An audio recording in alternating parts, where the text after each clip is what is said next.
5 of the ArenaCraft podcast, Kaldheim Constructed Set review is here. Enjoy. Next card, CGB, read for us Fall of the Imposter. 1 green white saga. Put a +1/+1 counter on up to one target creature on Chapter 1 and Chapter 2. Chapter 3, exile a creature with the greatest power among creatures target opponent controls. So my opinion is that it's in the wrong order. I really hate I hate that they can play around Chapter 3. Yeah. And if it were Chapter 1, I would think it was really cool, and then I'd be happy with the bonuses. So that's my take on the card. You don't need to hear much more from me. No, I'm kind of with you. So here's the problem, right? Is that if your opponent hasn't played the Haymaker, then they're not going to play it until this thing expires. If they have played the Haymaker, you're going to want to deal with it more quickly than this card deals with it. So the timing is extremely awkward. And this does look like a limited card to me. I think this card's going to be excellent in limited and probably not very good in constructed. How about Toralf, God of Fury? This is when this card. Oh, this one's a book. When this card was spoiled, Toralf Zeverin posted on Twitter something to the effect of, "Wow, now I don't even need to win worlds. They already printed my my card." So that's kind of gas for Toralf specifically. All right, Toralf, God of Fury, 2 red for a 5/4 legendary creature god at Mythic with Trample. Whenever a creature or planeswalker an opponent controls is dealt excess non-combat damage, Toralf deals damage equal to the excess to any target other than that permanent. Okay, yes, I'm remembering this card. This card is stupid. All right, tag me in. I got the other side. All right, CGB is reading the other side. Toralf's Hammer, 1 in a red, legendary artifact equipment. Equipped creature has 1 red tap unattached. Toralf's Hammer. It deals 3 damage to any target. Return Toralf's Hammer to its owner's hand. Now the equipped creature does gain, when it's equipped, +3/+0, as long as it's legendary. And the equip cost, because it had to have that too, is 1 in a red. So this is like a modified version of Hammer of Bogarden, isn't it? Do you remember that card? This is the ultimate ultimate boomer reference here. Ultimate boomer reference. This card, I got demolished by Patrick freaking Chapin in the juniors division of a tournament, a limited Mirage tournament. He had Hammer of Bogarden, and it's 1 in a red and a 1 for 3 damage to any target, and for 3 red and 2, during your upkeep, you can return it to your hand from the graveyard. Yeah. It's very back, baby. I'm going to dig it, Patrick. Very innovative to have that card in limited, I must say. Very innovative and limited, agreed. All right, so this card's a total book. I just want to say for the record, before we go into how actually good this card is, I've seen people discussing this card, and I hope that it doesn't see too much play, because if it does, it opens up these like dumb rules interactions where you get this stupid chain lightning kind of effect going around the board, and I just think it's really stupid and a bad design, and I don't like it. All right, okay. That's the end of my rant on this card. I will hand it over to you, CGB. I don't even know what you mean by that, and I don't think I want to. 4 mana for a 5/4 trample without other abilities isn't any good in current format, so you need the other side. You need the rest of the card on the creature side to be good to make it castable. And it says whenever a creature or planeswalker is dealt excess non-combat damage, you deal damage equal to the excess to any target other than that permanent. Which can be face, by the way. It can. I guess if you blast, it's got to be non-combat damage. I guess if you blasphemous act with this, and this is way outside of Arena, 13 to every creature, then I guess you did it, you know? Yeah, you really did it. It's until, like, this works with Volcanic Salvo, I guess, which I believe is 6 damage to 2 target creatures or planeswalkers. All right, how something about like that? Shatterskull Smashing? Yep, it works with that. The problem is you're not going to just get to keep a 4-mana 5/4 trample sitting around until you get to make this play. That's not how Standard works, which is why it's a freaking commander card. Just another commander card in our set. And that's fine. I'm starting to enjoy Commander more and more and more. And I actually am glad I'm playing it because it helps me look at a card in my card evaluation. And instead of being like, why is it like this? I just go, oh yeah, Commander. But, I mean, it's a fact. Some people get mad. What do you mean it's a Commander card? This is a Standard set. You're a Standard review. No, that's why it exists. That's what it's here for. Yeah. This is one of those cards where I just decided I wasn't going to like it. So okay. I just don't like it. Screw this card. I love trying to imagine the play pattern on the backside. Like, that's my favorite. Flip it over really quick. So you're telling me that you play on turn 1, you play a 1-drop.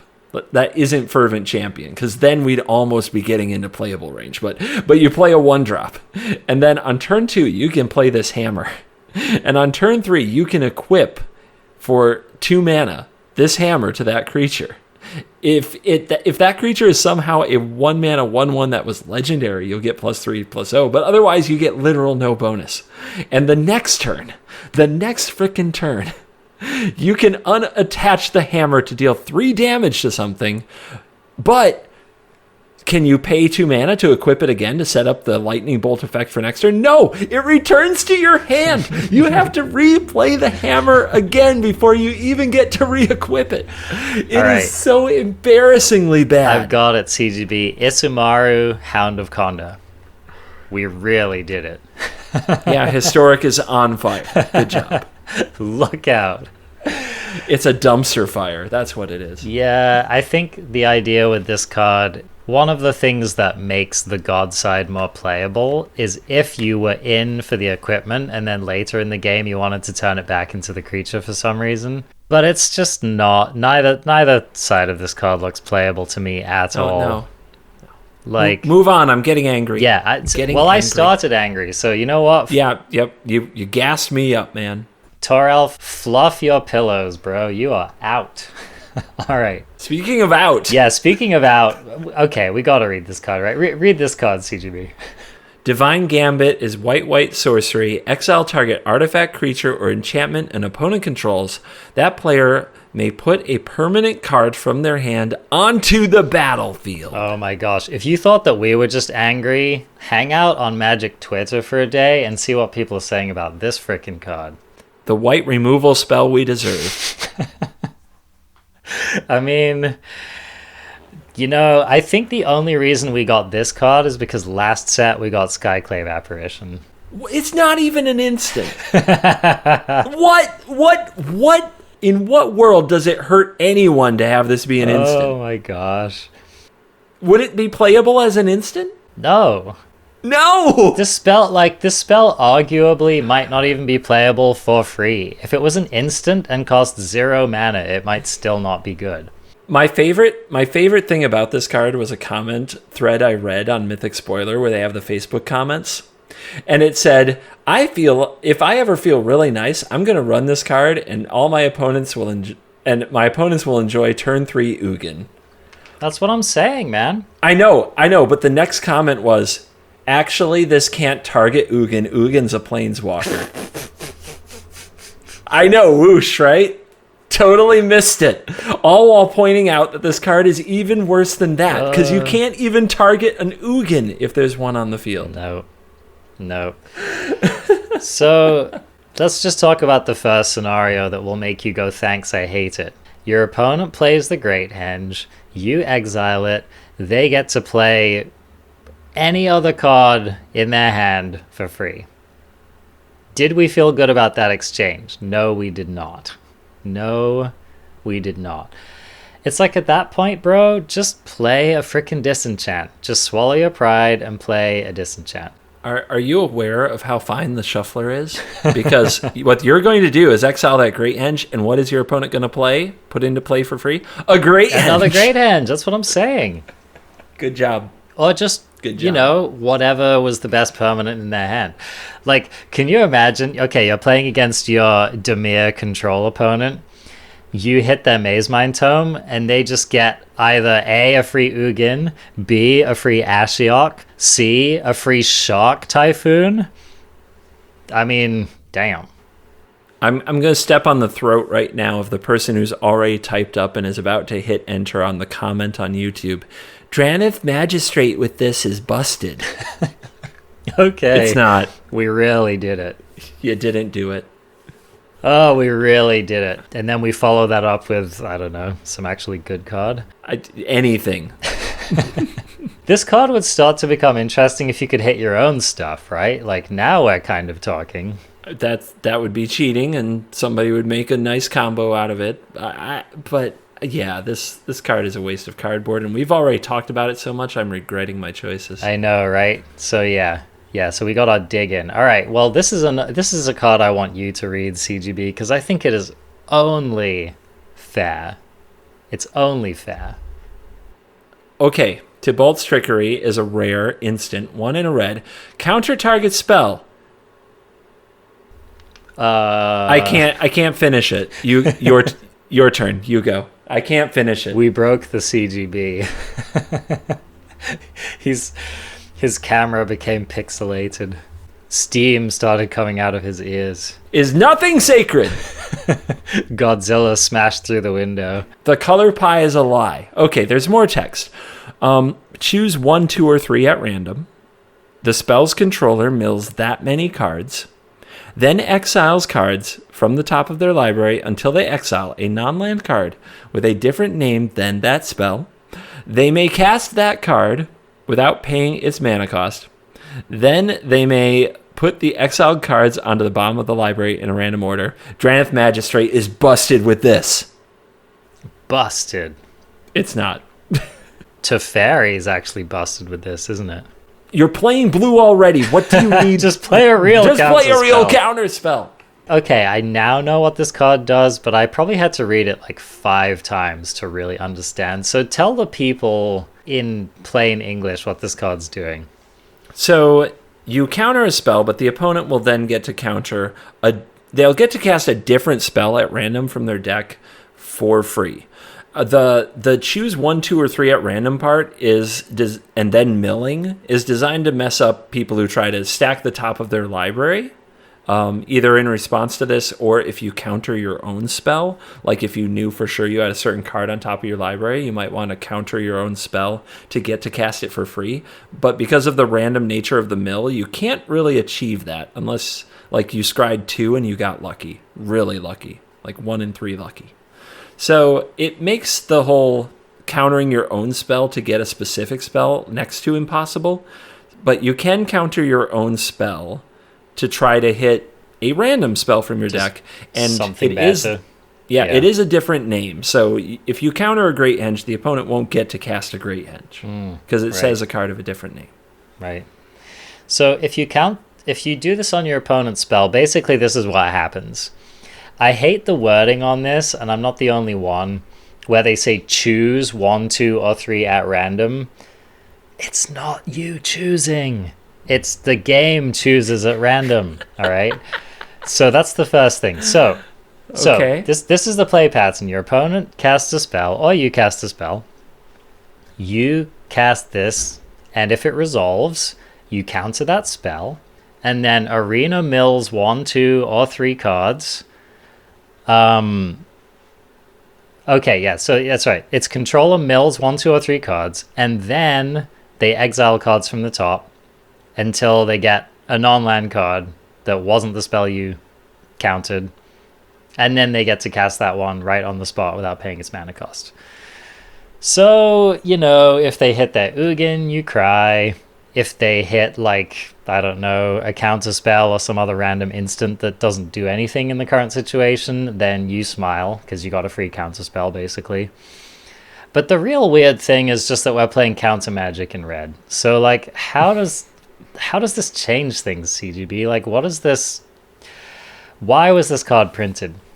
My favorite theory about why this card was printed is because some people will find it fun.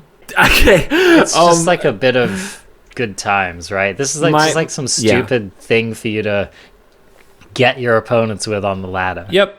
I think that there's a number of mechanics, and that Wizards is consciously trying to move them into more colors so that they can reach more people, and that people can try them.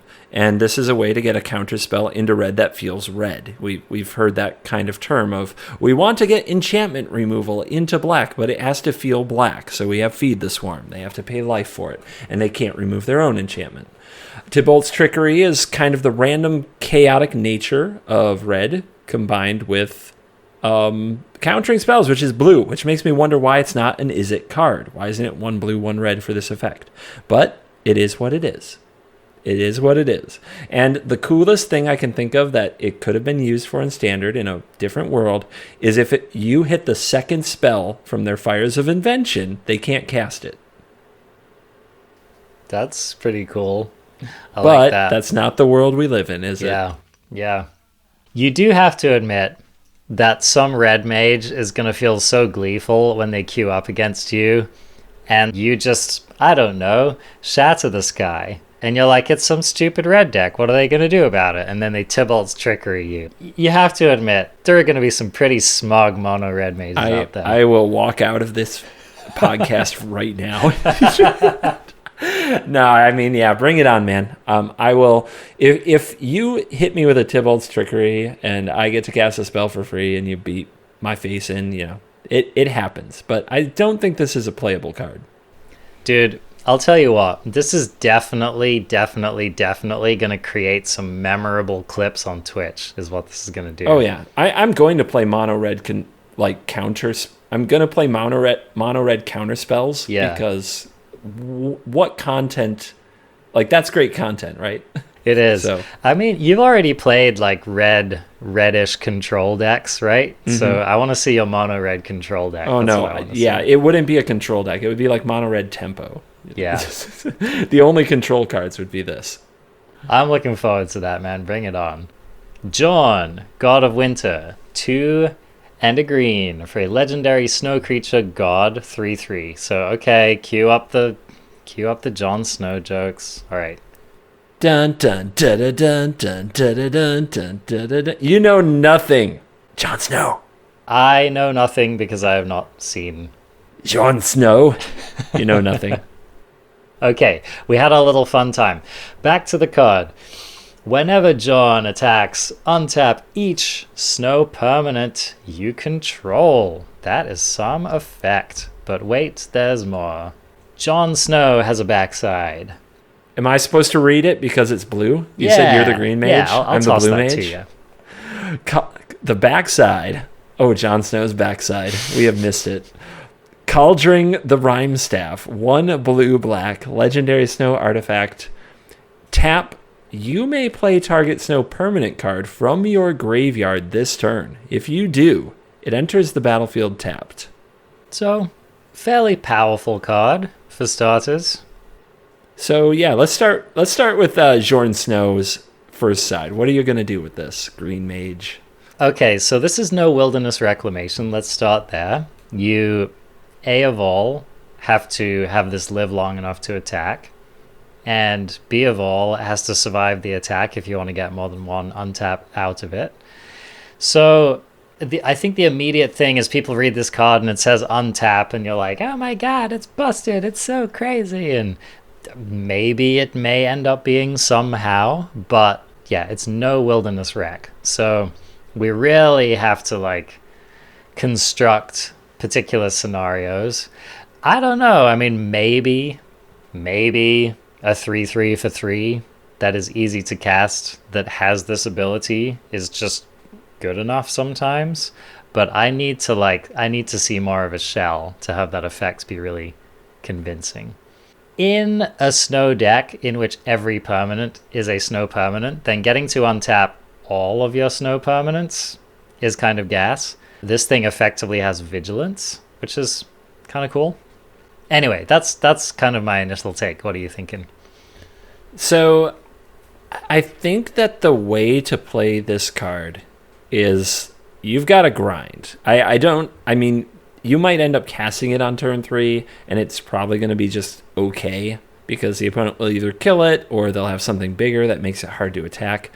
But I think where this card actually shines is when you have hit a few of them and you're into the mid and late game. So if you're just trading off a lot of resources, killing the opponent's stuff, have you like thought about a world where you control both sides of this card? So first of all, the staff lets you cast a Jorn on the god side from the graveyard because it's a snow permanent. So it keeps coming back.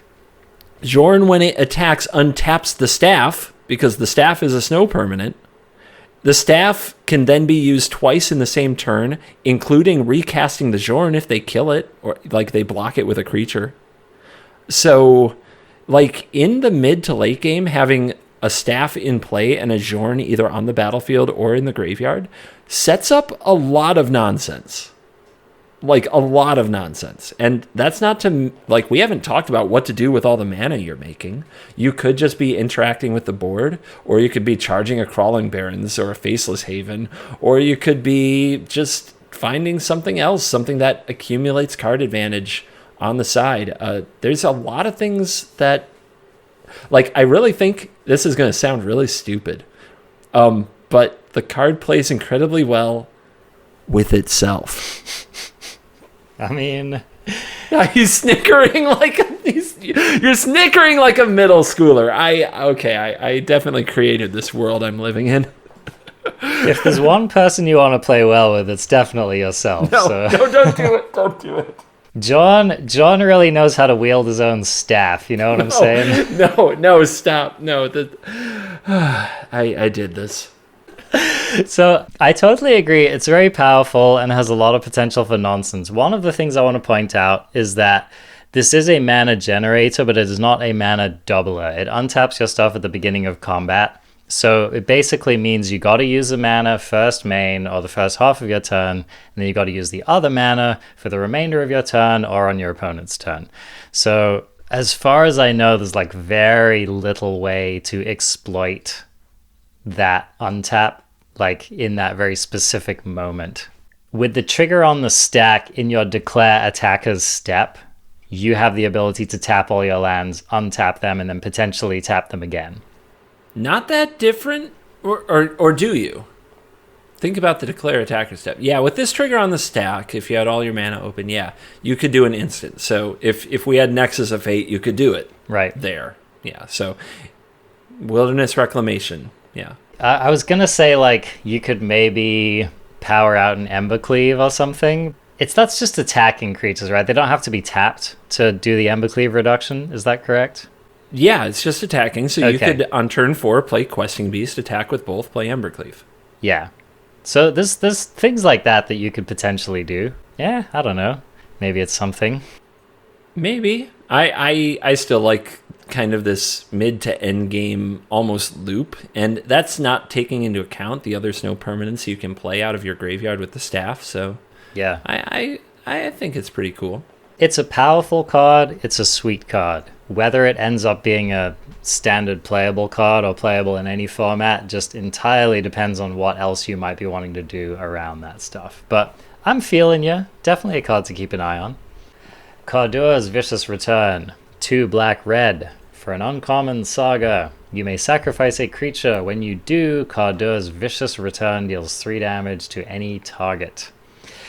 Chapter 2, each player discards a card. Chapter 3, return target creature card from your graveyard to the battlefield. Put a +1/+1 counter on it. It gains haste until your next turn.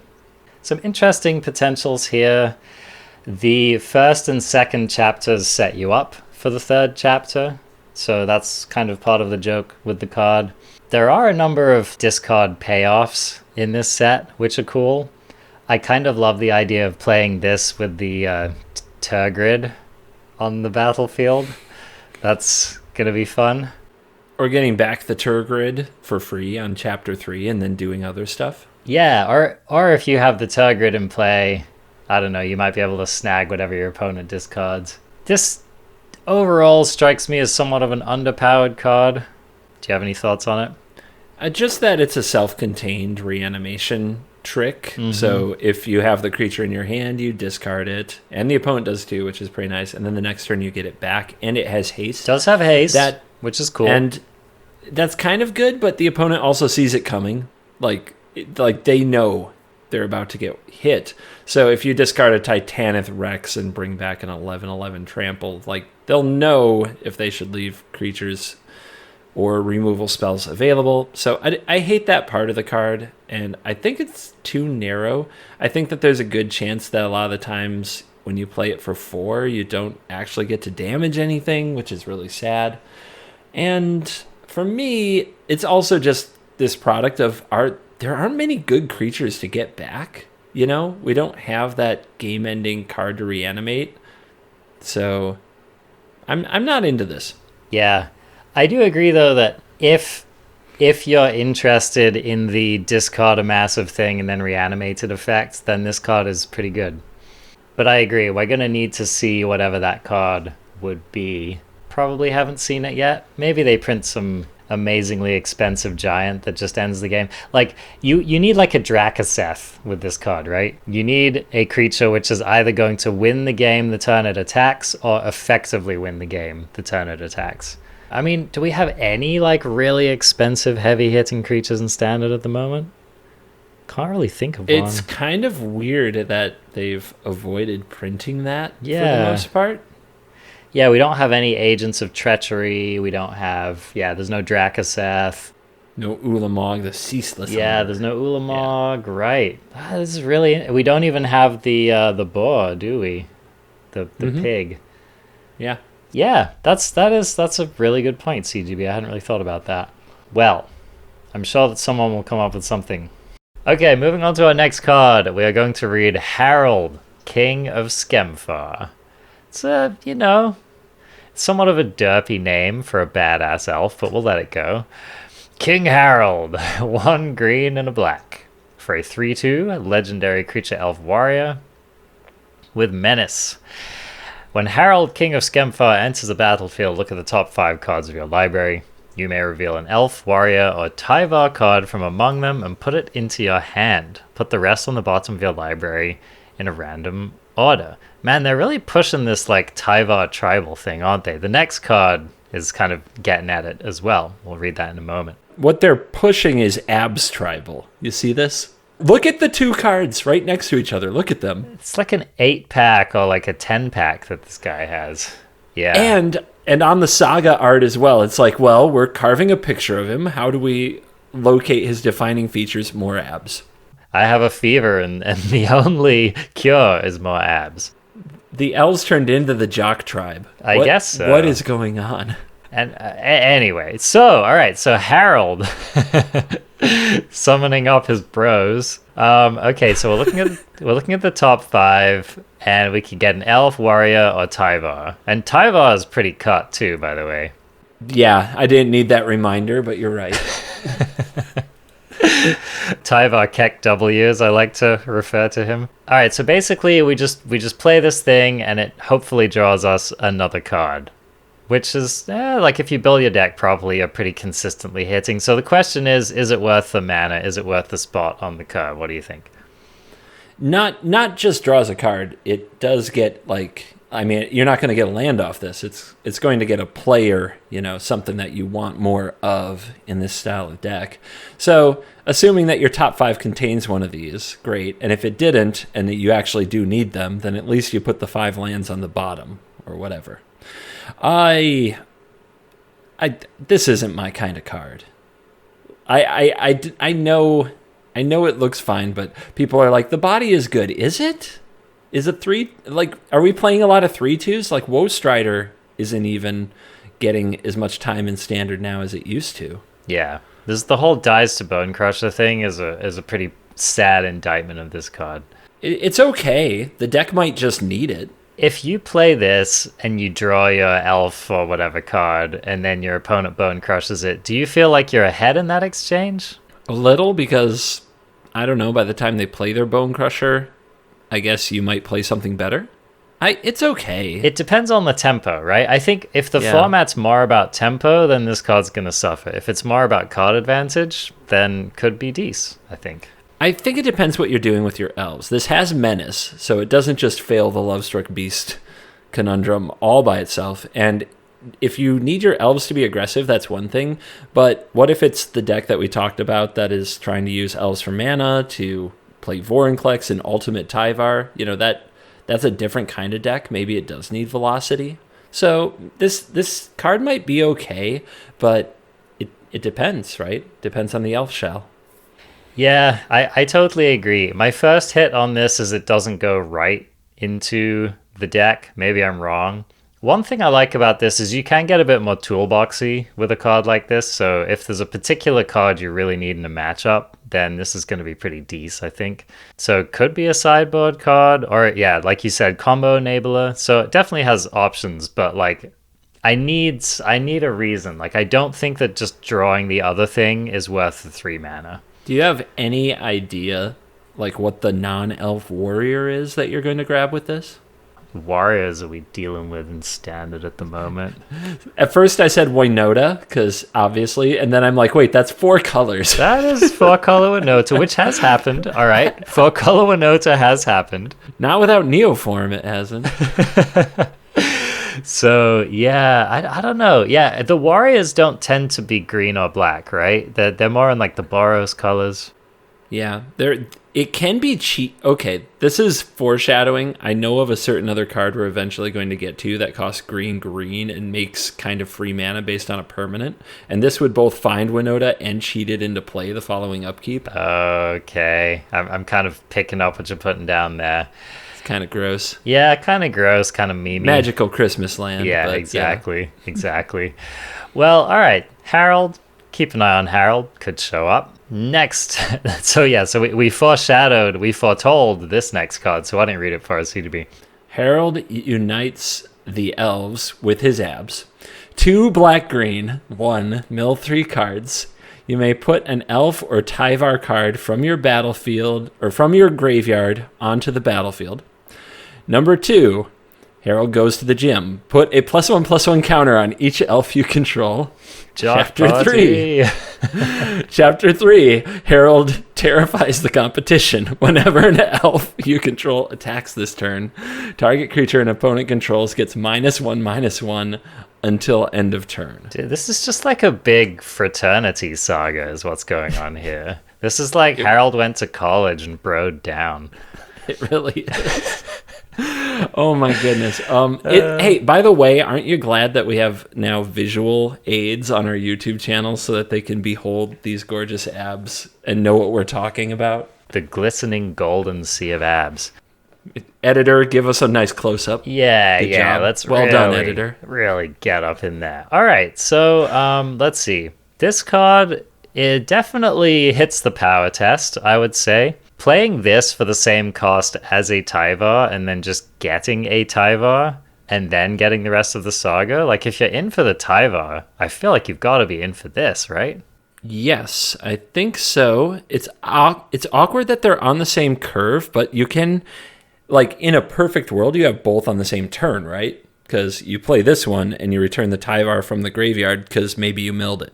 That would be hot fire. Pretty gas. Yeah, that would be great. This also curves really well with the Harald itself, who we just reviewed, because you can, if they kill your 3/2 menace, then you can play this and get it back and get another creature and just keep gassing up. Yeah. Here's another thing too. That chapter 3, the first time I read the chapter 3, it didn't feel that impressive to me. But then when I thought about it, you basically get as many triggers as you have attacks. So you can take down 1 or more opposing creatures with that, and it could make that turn extremely difficult for your opponent. Like in a creature matchup, this could shred. Yeah, the chapter 3 is... It reads a little bit win more, but nowadays you just have to win. So you gotta really drive it home, yeah. And it's kind of tied to the back of this saga that already does 2 things that you want: get you more elves and make your elves stronger. So that's pretty good. The fact that it's good against rogues, like it says mill 3 cards. I don't think we're building the rest of our elf deck to mill itself. Probably not.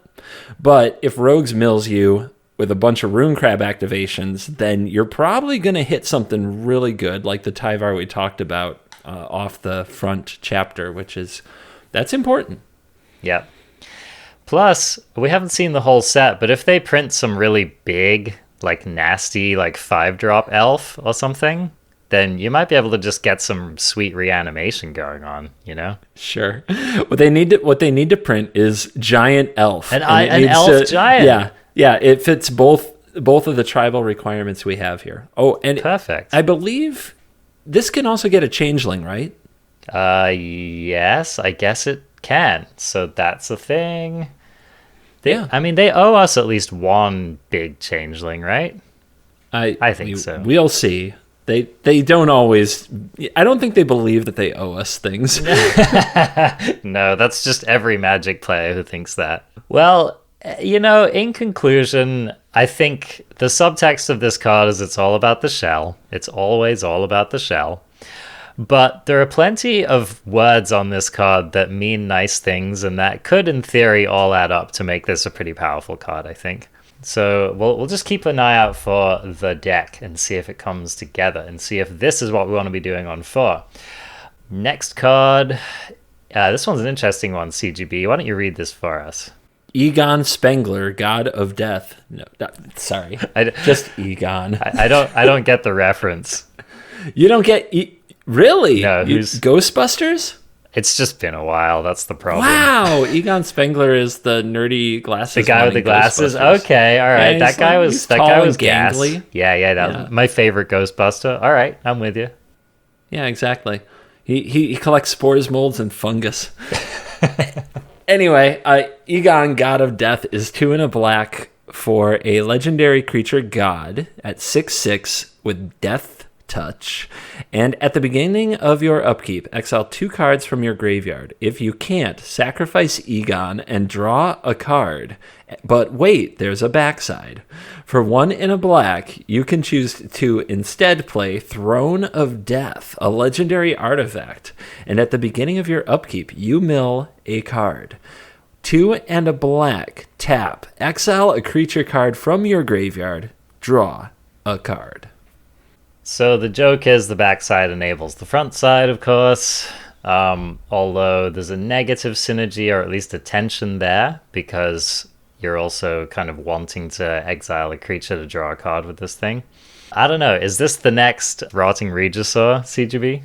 Sort of, but not. It's different for sure. I think what keeps the card playable is that line that if you can't, you have to sacrifice it and draw a card, because it replaces itself. If you end up spending 3 mana on this card, but you can't do anything graveyard related and it ends up dying, it does brick wall an aggro deck for a turn and replace itself. Or, on the other hand, you can play it as the 1 mana Throne of Death and set up a card advantage engine to go longer into the game. So the front side is good against all kinds of creature decks. The backside is just fine against control decks. It's following this pattern we're seeing with the double-faced gods. It gives you it's kind of awesome, I think. When they do it right, I think it's legitimately awesome because it takes a card that would see no standard play if it were just the front, and because it's too narrow, right? And there's a lot of matchups where it's not good. And then it gives it a backside where, well, in those matchups, you just play it as the backside and it's okay. It's not terrible. You don't have a blank piece of digital cardboard. You have a card that does something. So it's another situation like that where I think this is definitely a contender for spots in all kinds of decks. That's without building around the card. And I think that you can. Do you have any ideas for building around before I launch the fleet, as it were, of ideas?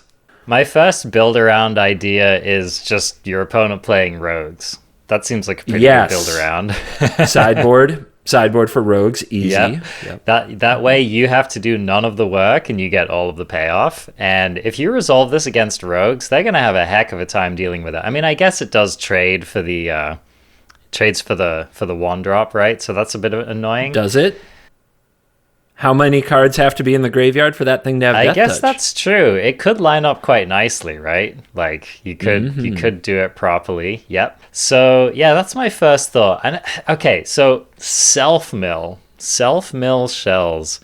That's kind of digging deep because we don't currently have like a really functioning self-mill archetype in Standard that I can think of.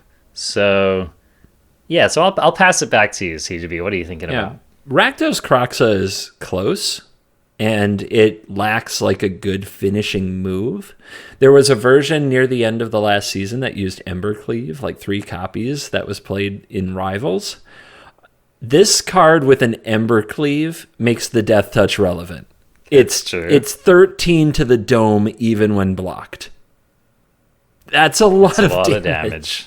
That's a lot of damage. So, I mean, we were already close. Kroxa with an Embercleave was pretty awesome, but Egon with an Embercleave is an absolute killer. And it, like I said, the Death Touch seems weird, doesn't it? A 6/6 with Death Touch, doesn't it kill the thing it hits most of the time anyway?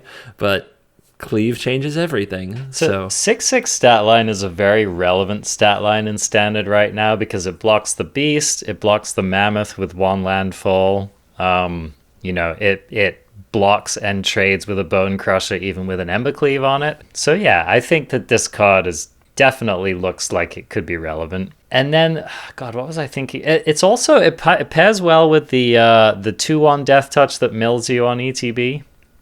Mire Triton. Yeah, right, which Mire Triton's definitely been a standard playable card in the past, and good combo with this. They go in the same deck. This also plays pretty well with Timurit Calls the Dead.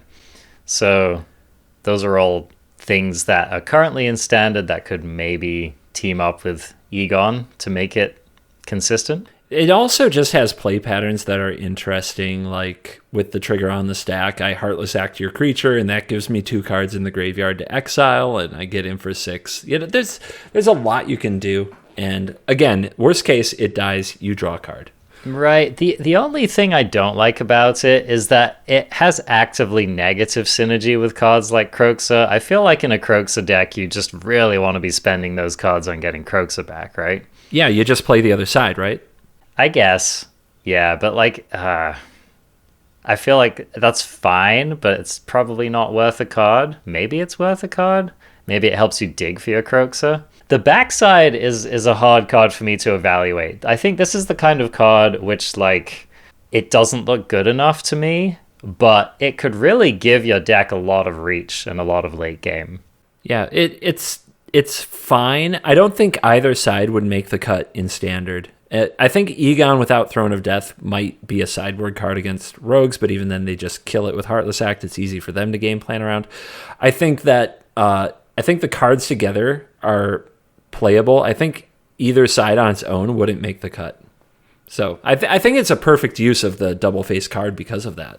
Yeah, it's a very cool design and definitely potentially playable. So I'll give this a half thumbs up. I'll definitely consider it. Just want to touch on this one briefly. Giant Ox 1 and a white 06. Giant Ox crews vehicles using its butt rather than its front side. So, in other words, you can crew a vehicle that requires crew up to 6 using the Giant Ox. If there's any kind of silly meme vehicle deck in Standard or Historic, it's almost certainly going to be running this. So, I just think that's a cool card design. Who knows? Maybe they'll give us another, Pirates Schooner or whatever is that 1 mana crew 6. Anyway, there are combos. I just twisted CGB's arm into talking about this card, and the one that we're looking for is in German, and so it's something like Demonic Lightning. But this is a red foretell. It's like the red foretell burn spell of the set. So 2 and a red instant. This Demonic Lightning, or whatever it's called, deals 4 damage to target creature or planeswalker, but it has Foretell for a single red. So CGB seems convinced this card's unplayable. I probably agree with you. I mean, the Soul Seer is just basically better, right? Oh, yeah. Are there any scenarios in which we like the layaway? Because getting this for 1 mana is a heck of a deal. The problem is you do have to still pay 3 mana overall. Seagate Stormcaller? Yeah. Wait, does that work, though? I don't know. Don't think so. Yeah, that's a really good question. Because it could make... If it did work, that would make these cards more interesting. You're going to say Stormwing Entity or something like that. But you still need a target. And I don't believe... Yeah. I thought for sure, if you had asked me what the foretell red spell is going to be, it was going to be Lightning Bolt. 100%. Yeah, going face would be big. Oh, yeah. I would tell you that's a card. I'm not going to tell you that 4 damage to target creature or planeswalker with nothing else on it is a card. I just don't believe that. Yeah. Man, here's the problem is like if there are red decks in this format that are dicking around in the first few turns, then this might show up. The problem is, when was the last time a red deck ever dicked around in the first few turns? If it did 5 damage, I believe it, because the big red decks play Soulseer. I play a lot of Soulseer because of Lovestruck Beast. But it's 4 damage. It's not enough. Yeah, I agree. This just doesn't seem to slot into the format, so it's going to take a very different meta, I think, for this card to show up. Why don't you tackle this demon for us? Burning Rune Demon is 4 black creature, Demon Berserker, mythic rare, 6/6 flying. When Burning Rune Demon enters the battlefield, you may search your library for exactly 2 cards not named Burning Rune Demon that have different names. If you do reveal those cards, an opponent chooses one of them, put the chosen card into your hand and the other into your graveyard and shuffle your library. TLDR wall of text. Look for 2 cards. You get the one your opponent chooses. The other one goes in the bin. What do you think?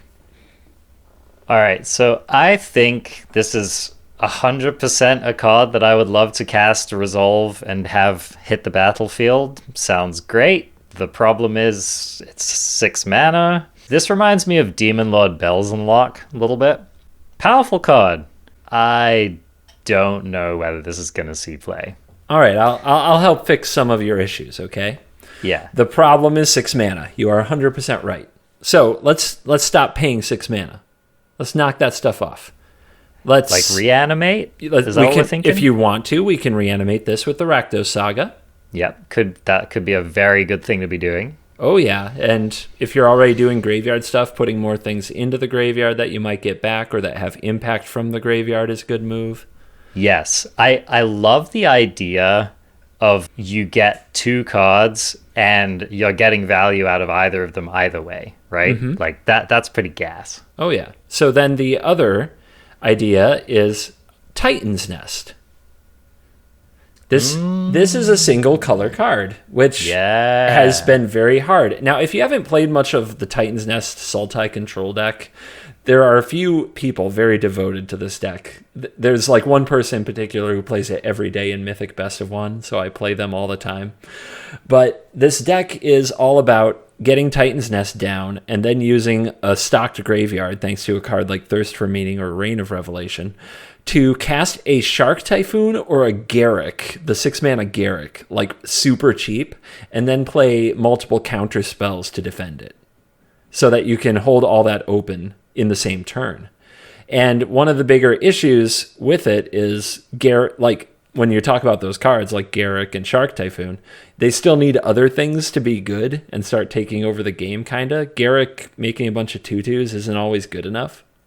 So with Burning Rune Demon, not only do you get another card in your hand, you get another card in the graveyard to keep fueling the nest. If you reveal a Negate and a Ashiok's Erasure, for example, then the opponent's going to have a hard time removing that demon either way, and you have another card to fuel with Titan's Nest. And remember, Titan's Nest says it has to be a colored card, which is one of the things that's tough about it. You can't play Ugin with it, or you can't play X spells you can't play with Titan's Nest.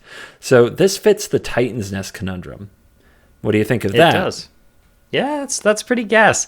The other card I was thinking about with this card that hasn't showed up in Standard, but maybe if we get more powerful cards like this, it could, is the Sultai Ultimatum. That was my next one. That was the next thing I was going to talk about. That this definitely fits the requirements for Emergent Ultimatum, which is single colored cards. Yes. Yeah, like imagine you fetch this, you fetch Shark Typhoon, and you fetch some, I don't know, Kiara Best the Sea God or something. And one of the cards you reveal, if they give you this, is another emergent ultimatum. Is another right? ultimatum. So they can't, like, they just don't want to give you this card. They really, really, really don't want to give you this card. And then you get the other two, you get like 13 mana worth of game affecting spells. So I don't know, man. The ultimatum could start showing up for sure if we get enough of these. Yep, that's another card I've played with more than probably other humans, is the Emergent Ultimatum ramp deck, and it does not suck. It doesn't suck. I've played it more in Historic because you have a lot of options there, but like if you do the thing, you really do win the game. So, and I'll say that deck, at least my version, is a Yorion deck, and blinking this with Yorion just sounds so nice. Fun. That is fun.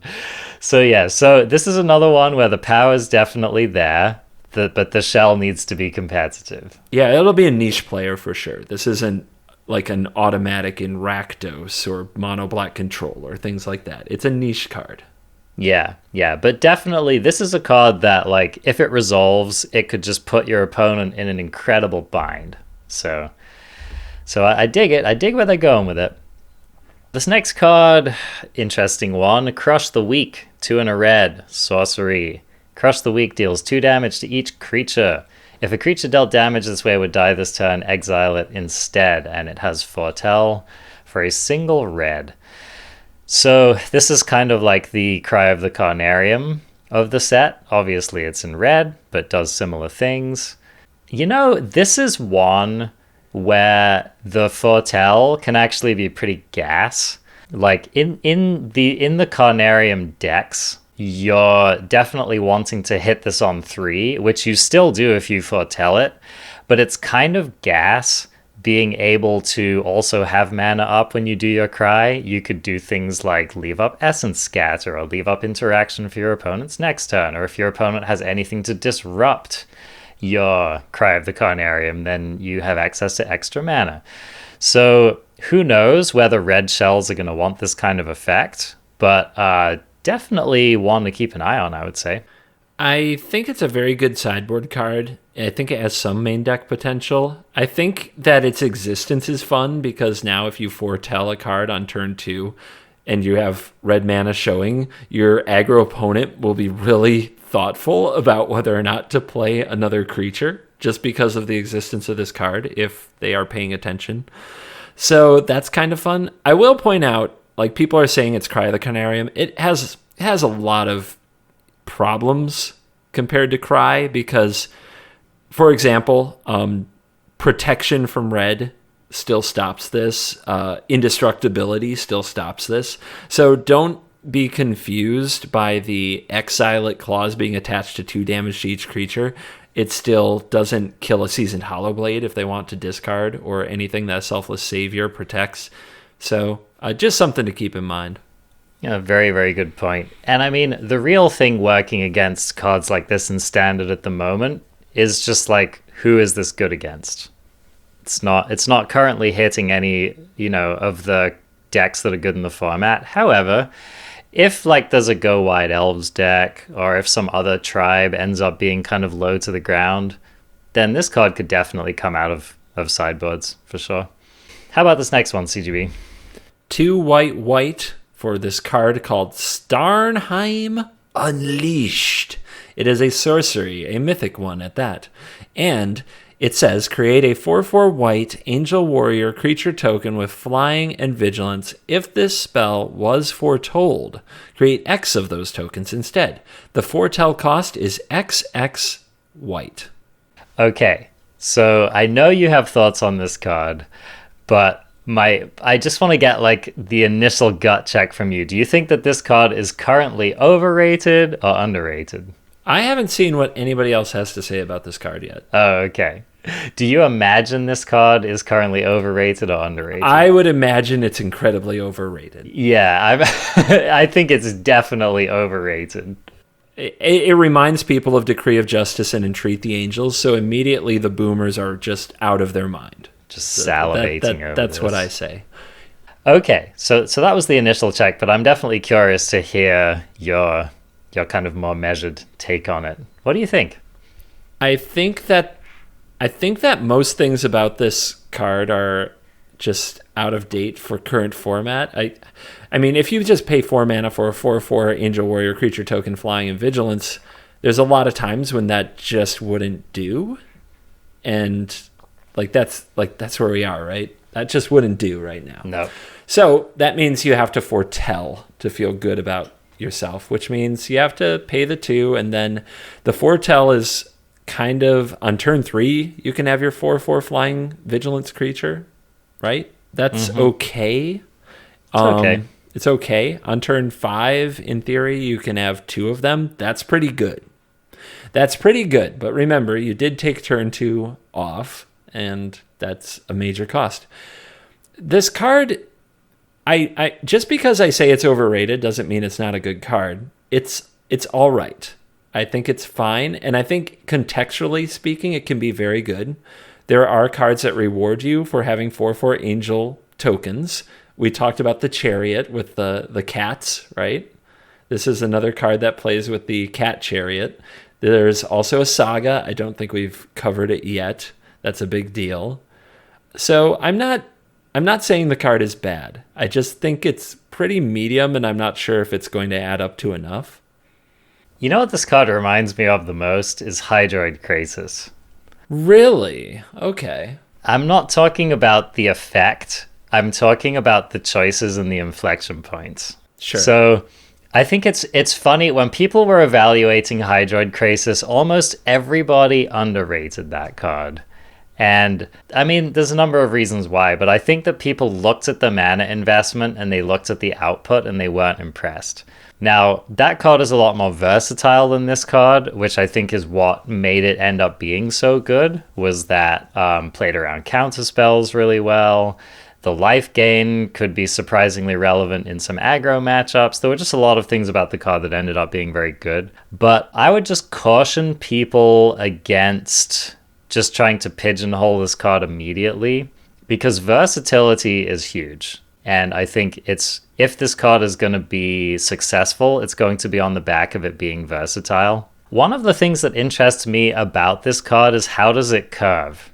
So there are formats in which, for example, let's say that you do have, let's say that Crush the Weak is part of your plan. You're playing some weird Boros control deck. This is theoretical. But there are situations in which you have this cool curve where you foretell a powerful card on 2, you play some kind of a board clearing card on turn 3, and then on turn 5 you get 2 angels. If you can work this card into your curve, or like we were talking about with the Chariot, right? Like if you're foretelling this on 2, if you're playing the Chariot on 4 and making 2 angels on 5, there are just certain realities in which that could be a pretty backbreaking curve. So that's what I'm thinking about more than anything. I'm not asking myself, is this card good? I'm asking myself, are there curves and play patterns in which this ends up getting there? Yeah, I ask myself that a lot, and usually mine come up short, but I guess I still think that the best thing with it is probably going to be the Angel Saga that we haven't gotten to yet. Yeah. Because if you get to make that happen with this, it's pretty epic. I would guess that we're both going to take the under on this card. Mm-hmm. This card's more likely to be a 0 of than a 2 of to 4 of in the crafting guide. But don't just pull a Krasis on this one and write it off. I think that this one has some very real possibilities. How about this next card, CGB? Dual Strike is red instant, uncommon. When you cast your next instant or sorcery spell with converted mana cost 4 or less this turn, copy that spell. You may choose new targets for the copy with a foretell of red. I just want to note that I caught you discussing this card on your stream, and you spent 90% of the time shooting down illegal scenarios for this card.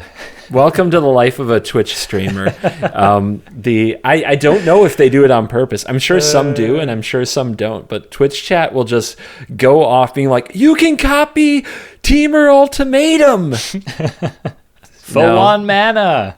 For 1 mana." Please read the card. I just, yeah, yep. That is a regular occurrence. If you want to see me do battle with the absolutely crazy ideas that Twitch chat has, then check out my stream. Yeah. Tuesday, Thursday, Saturday, new schedule. Oh, sweet. Yep. Good stuff. As you probably said on your stream, the entire point of this card is that you have to come up with one or more spells that it combos really compellingly with.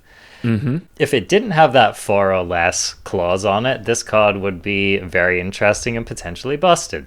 Yes. But it does. So we have to figure out, like, you don't just put this card in your deck. You put this card in your deck because hopefully you have some powerful, like, 3 or 4 mana instant or sorcery that you can double up and hopefully, like, win the game either on the spot or very shortly thereafter. So what have you got? Can you think of one of those instants or sorceries? Starnheim Unleashed, baby. Let's go. Wow, you made 2 angels, not 1. Yeah, no, this is actually a thing. If you paid the X cost on Starnheim to make it cost more than 4 mana on the turn, would that render it an illegal target for Dual Strike? Yes. Okay, so you can't on turn 6, you can't on 6 mana make 4 angels with this, right? If you said this in Twitch chat, I'd be making fun of you. Yes. Well, I mean, that's what I thought. No, this is how it happens. We need to get it for the people. Yep, you're right. Okay. I've seen people, isn't there something that like doubles a creature's power? Yeah, there is. Yep. Yeah. It's like Savage Punch or something. No, I know what Savage Punch is. It's that green card. I've seen that card thrown at people. Like the actual card. Yeah, because, you throw a Savage Punch. No, one of my good friends who I played Magic with growing up was in a feature match in round 1 of a Grand Prix against Evan Irwin. And it was limited. And the last thing he did before losing the match was he threw the card Savage Punch at Evan Irwin to say that he threw a Savage Punch at Evan Irwin. But no, I don't know the name of the card. It's not Unleash Fury, but there is a card that doubles target creature's power. And if you do that with Dual Strike, you double it, then double it again, and maybe your Stormwing entity kills someone. Yeah. Yeah, maybe. How much is that? Let's see. So 1, 2, it doesn't go on the stack, so that's 5, 10, 20. That's 20. That's just a 20 right there. Yeah, turn 2. Foretell Dual Strike, turn 3, something Stormwing entity, and then turn 4, you kill him. Yeah. We did it. Yeah. Format solved. Get out. You could try it. Okay, it's pretty bad, but for starters, you could just double a Bone Crusher with this, couldn't you? Yeah, you can. And that's like kind of what I'm wondering. That's like the fail case. Yeah, like how bad is it if that is the is it? Get it? How bad is it?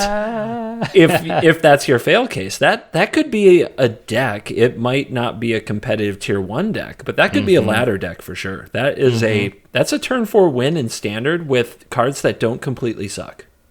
I think if you're gonna run Dual Strike in your deck, you of all need to have a combo that just wins on the spot pretty much every time. Or B of all, you need to have enough things in your deck to copy that it's not going to be totally embarrassing to draw Dual Strike. This card does make a draw 4 with Village Rites. And what if you play Seagate Stormcaller to fuel that Village Rites? I mean... How many cards is that? It's starting to get pretty ridiculous. That's 6 cards, isn't it? Let's see. It's 1, 2 from the first one, 1, 2 from the second one, and copy is 1, 2. Yeah, that's draw 6. So for 3 mana, you spent 6. You spent 3 cards to draw 6 cards plus whatever mana you put into it, and you have a 2/1 body. Did it? Yep. Oh, we are really doing it. So I don't know. I mean, this is one of those cards. It could just suck, and you should never play it.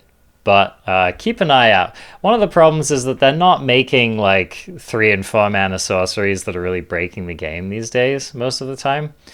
So I don't know. That concludes part 5, but keep an eye out for part 6, which will be releasing later in the week. Bye for now.